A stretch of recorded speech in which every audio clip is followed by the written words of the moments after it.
Hadirin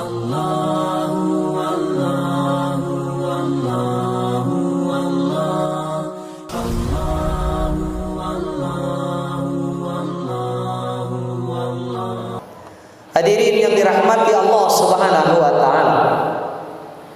Di dalam sebuah hadis yang diriwayatkan oleh Imam Ahmad dan yang lainnya, salah satunya bersumber dari Siti Aisyah radhiyallahu anha. Beliau mengatakan, kana Nabi sallallahu alaihi wasallam yuksiru an yaqula ya muqallibal qulubi tsabbit qalbi ala dinika. Hadis yang bersumber dari Siti Aisyah radhiyallahu anha. Beliau mengatakan bahwasannya Rasulullah sallallahu alaihi wasallam memperbanyak ucapan, memperbanyak doa dengan kalimat ya muqallibal qulub. Wahai Allah, zat yang membolak-balikan hati, sabit qalbi ala dinika, tetapkanlah hati kami di dalam agamamu. Di riwayat yang lain dikatakan, ya musarrifal qulubi sarrif qalbi ala ta'atika. Wahai Allah yang membolak-balikan, yang merubah hati, maka tetapkan hati kami dalam ketaatan kepadamu. Siti Aisyah mengatakan Rasul memperbanyak doa ini. Kemudian Siti Aisyah mengatakan, ya Rasulullah, amanna bika falima takhsha. Wahai Rasulullah, kami telah beriman kepadamu, mengapa engkau khawatir?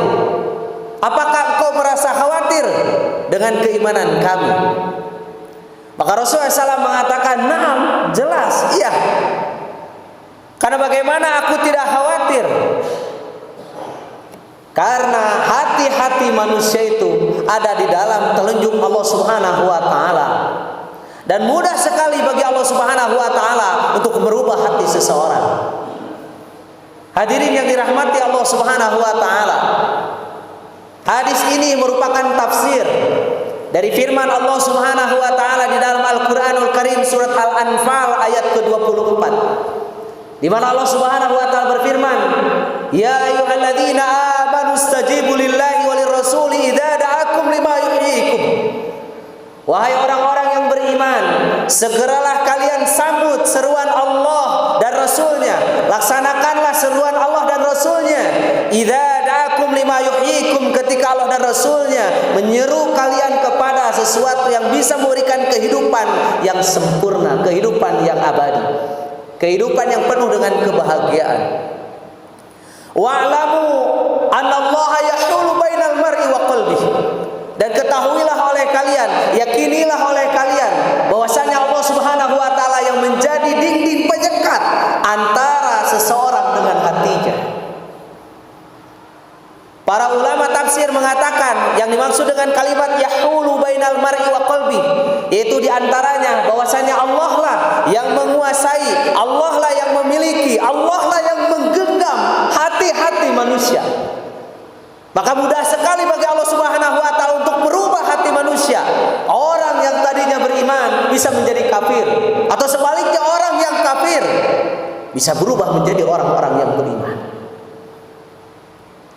Nah, hadirin yang dirahmati Allah Subhanahu wa taala, melalui ayat ini dan melalui hadis tadi yang diungkapkan dengan doa Rasulullah SAW ini, hendaknya bagi kita menjadi peringatan agar kita senantiasa selalu memperbaiki iman kita dan selalu kita memohon kepada Allah Subhanahu wa taala agar Allah menetapkan hati kita dalam agamanya.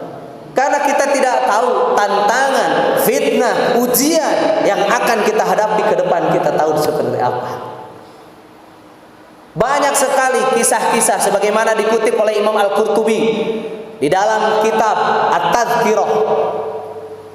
Di sana dikatakan oleh beliau tentang orang-orang yang kehidupannya berakhir dengan akhir tragis, yaitu su'ul khatimah. Karena kita ketahui bersama, manusia itu dibagi kepada 4 kategori manusia.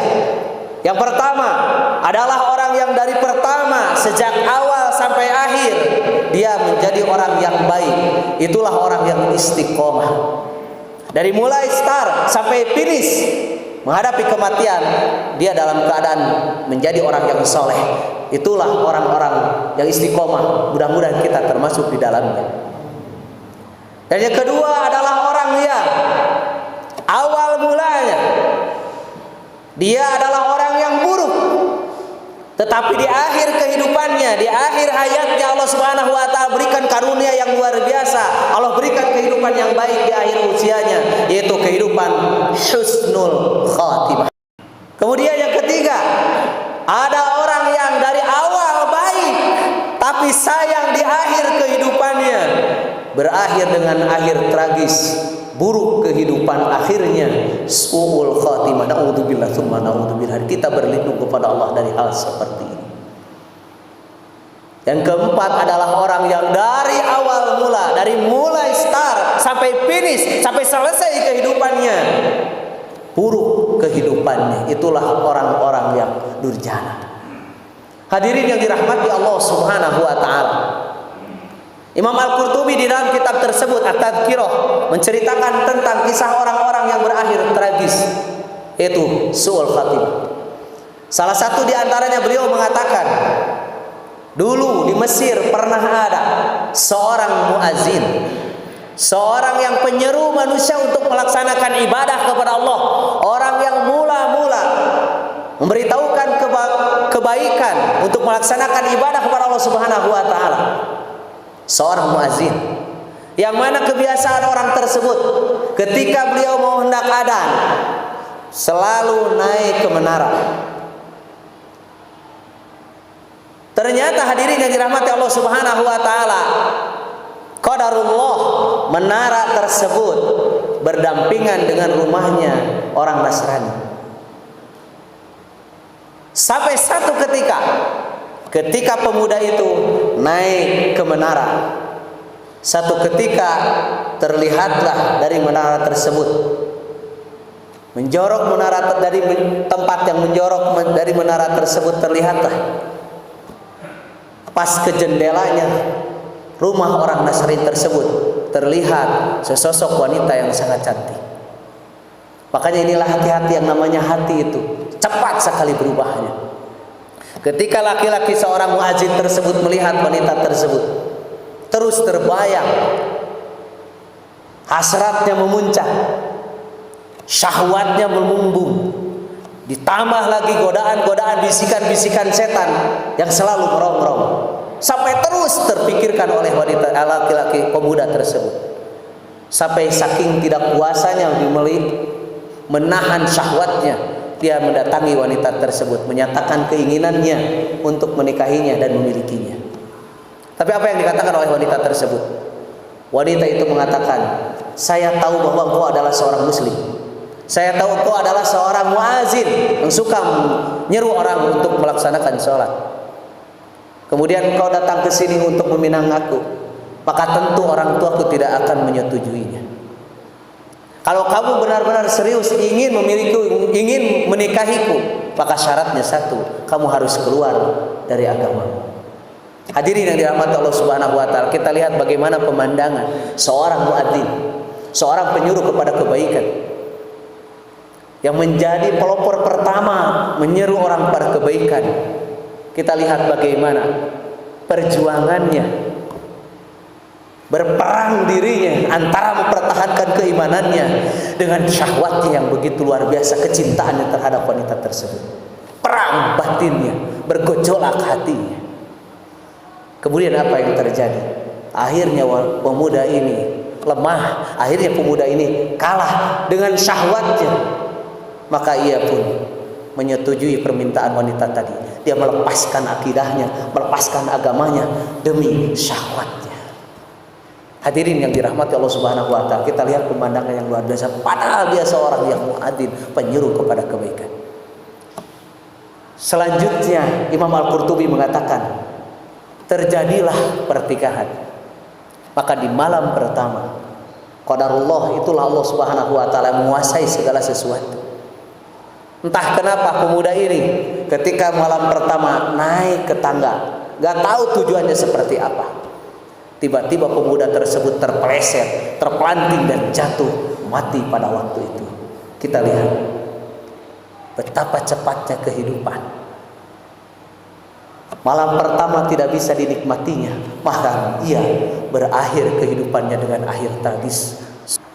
Hadirin yang dirahmati Allah Subhanahu wa taala, Allah mengajarkan kepada kita di dalam Al-Qur'an surat Ali Imran ayat ke-8. Satu doa. Rabbana, wahai Tuhan kami, la tuzigh qulubana. Jangan kau gelincirkan hati kami ba'da idh hadaitana, setelah Engkau berikan hidayah kepada kami.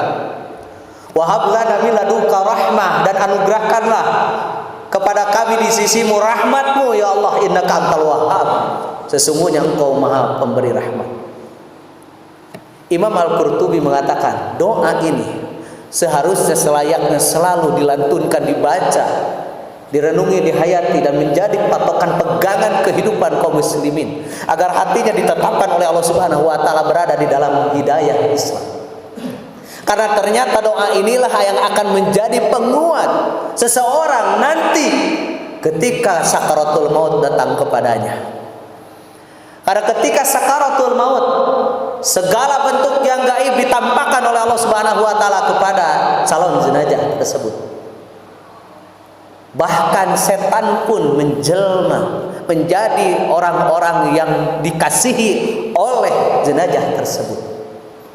Maka setan yang pertama mengatakan, wahai anakku. Setan pertama menjelma sebagai ayahnya, kemudian mengatakan, wahai anakku, aku ayahmu yang telah mendidikmu, yang telah membina kamu sampai seperti ini, mengurusmu dan yang lainnya, segala jasa-jasanya disebutkan seraya meyakinkan jenazah tersebut. Kemudian setan itu mengatakan, ikutilah agama Yahudi, itulah agama yang benar, agama kakek moyang. Kemudian hadirin yang dirahmati Allah Subhanahu wa taala, setan yang kedua menjelma sebagai ibunya, kemudian mengatakan kepada jenazah yang tadi, wahai anakku, aku ini ibumu yang telah mengandungmu, melahirkanmu. Semua jasa-jasanya disebutkan untuk meyakinkan jenazah tersebut. Kemudian setan tadi mengatakan, ikutilah agama ibumu Nasrani, itulah agama yang benar. Coba hadirin yang dirahmati Allah Subhanahu wa taala, saat-saat akhir saja, saat-saat sakaratul maut saja, begitu ujian, begitu fitnah itu ada. Dan salah satu di antara hal yang bisa mengokohkan kita, selain kita mohon kepada Allah Subhanahu wa taala munajat agar dikuatkan keimanan, salah satunya perbanyak doa itu agar Allah tetapkan kepada kita. Oleh karenanya hadirin yang dirahmati Allah Subhanahu wa taala, kita tidak tahu akhir kehidupan kita seperti apa. Yang jelas Rasul mengatakan al-a'malu bil khawatim. Sesungguhnya amal itu tergantung di akhir kehidupan. Kita berharap mudah-mudahan kita termasuk di antara orang yang selalu dibimbing oleh Allah Subhanahu wa taala berada dalam kebenaran. Apapun yang terjadi, apapun ujian yang menimpa, apapun fitnah kehidupan yang menimpa, mudah-mudahan Allah berikan kepada kita istiqomah. Akhirnya kita berdoa kepada Allah, memohon kepada Allah mudah-mudahan iman yang ada dalam diri kita semakin lama semakin kuat menghujam sampai terbawa meninggal, terbawa mati oleh kita, dan kita diberikan oleh Allah akhir kehidupan yang baik, husnul khatimah. Allahumma inna nas'aluka husnal khatimah wa na'udzubika min su'il khatimah.